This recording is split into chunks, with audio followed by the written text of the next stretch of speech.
때가 거의 참에 아시아로부터 온 유대인들이 성전에서 바울을 보고 모든 무리를 충동하여 그를 붙들고 외치되 이스라엘 사람들아 도우라.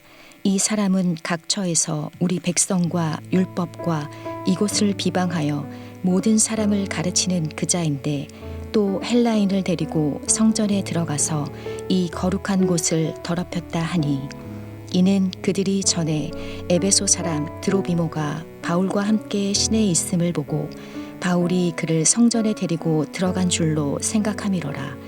온 성이 소동하여 백성이 달려와 모여 바울을 잡아 성전 밖으로 끌고 나가니 문들이 곧 닫히더라. 그들이 그를 죽이려 할 때에 온 예루살렘이 요란하다는 소문이 군대의 천부장에게 들림에 그가 급히 군인들과 백부장들을 거느리고 달려 내려가니 그들이 천부장과 군인들을 보고 바울 치기를 그치는지라.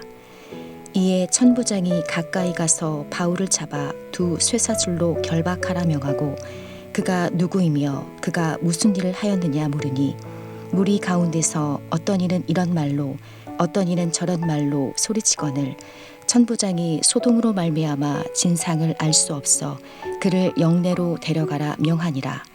바울이 층대에 이를 때 무리의 폭행으로 말미암아 군사들에게 들려가니 이는 백성의 무리가 그를 없이 하자고 외치며 따라가미로라.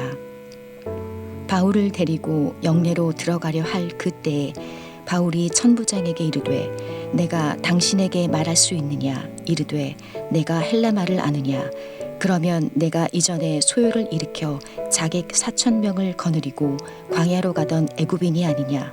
바울이 이르되 나는 유대인이라 소읍이 아닌 길리기아 다소시의 시민이니 청컨대 백성에게 말하기를 허락하라 하니 천부장이 허락하거늘 바울이 층대 위에 서서 백성에게 손짓하여 매우 조용히 한 후에 히브리 말로 말하니라. 샬롬 평안하십니까? 8월 14일 월요일 큐티 말씀을 함께 묵상하겠습니다. 바울 일행은 예루살렘으로 가서 교회 지도자들을 만나 구제비를 전달하고 정결 예식을 행했습니다. 그런데 이래 동안의 정결 예식이 거의 끝날 무렵에 바울에게 적개심을 품었던 무리들이 폭동을 일으킵니다. 성경 기자인 누가는 이들이 아시아에서 온 유대인들이라고 설명하고 있습니다. 그들이 에베소 사람 드로비모를 알고 있는 것으로 보아 에베소에서 온 유대인들이라고 추정이 됩니다. 아마도 그들은 바울이 3년 동안 에베소에서 복음을 전할 때에 바울에 대해 적개심을 품게 되었을 것입니다. 그들은 바울에 대해 두 가지를 비난했습니다.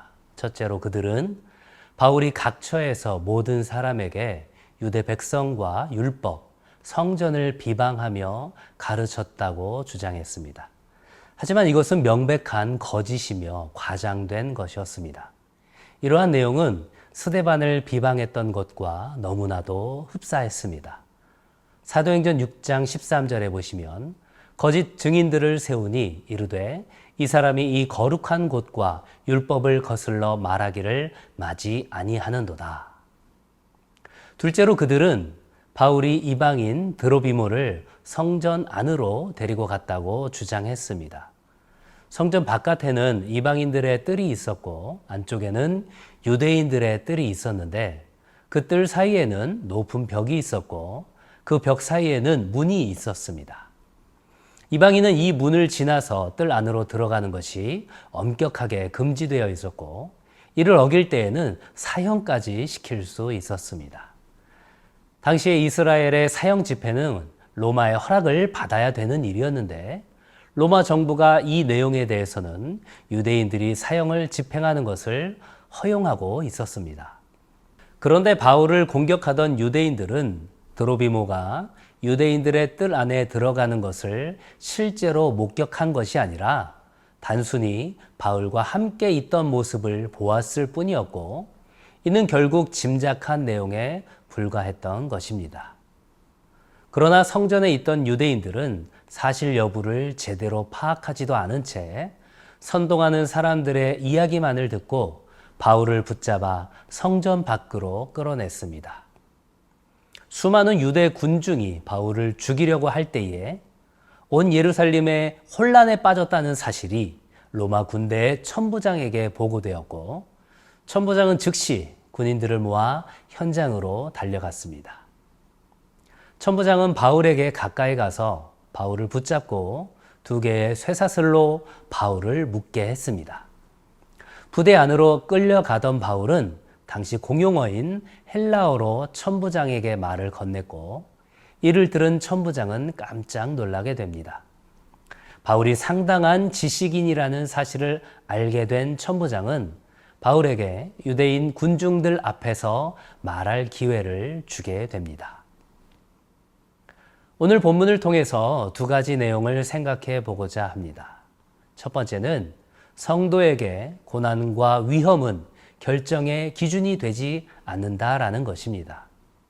사실 바울이 예루살렘으로 갈 때에 고난과 위험이 따른다는 것은 이미 아가보라는 예언자를 통해 예견된 일이었습니다.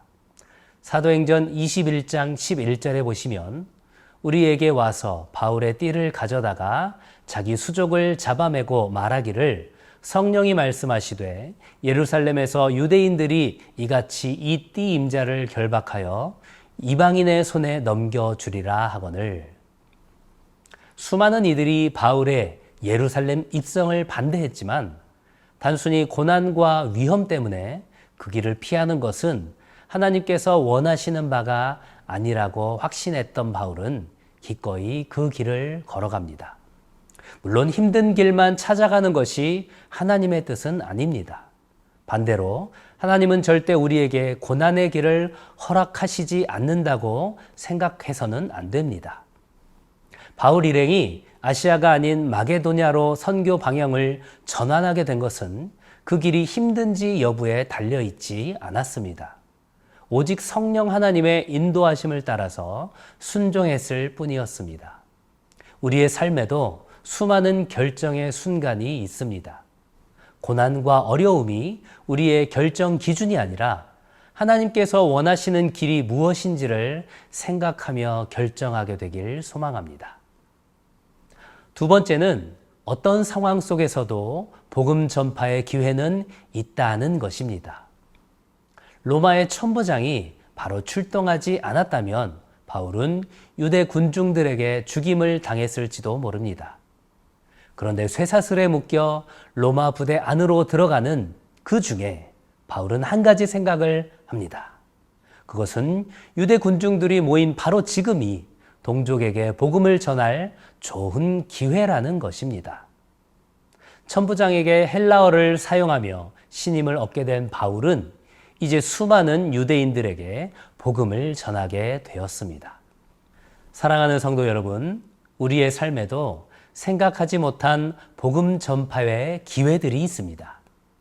오랜만에 친구를 우연히 만나는 경우도 있고, 갑자기 생각나는 공동체의 지체가 있습니다.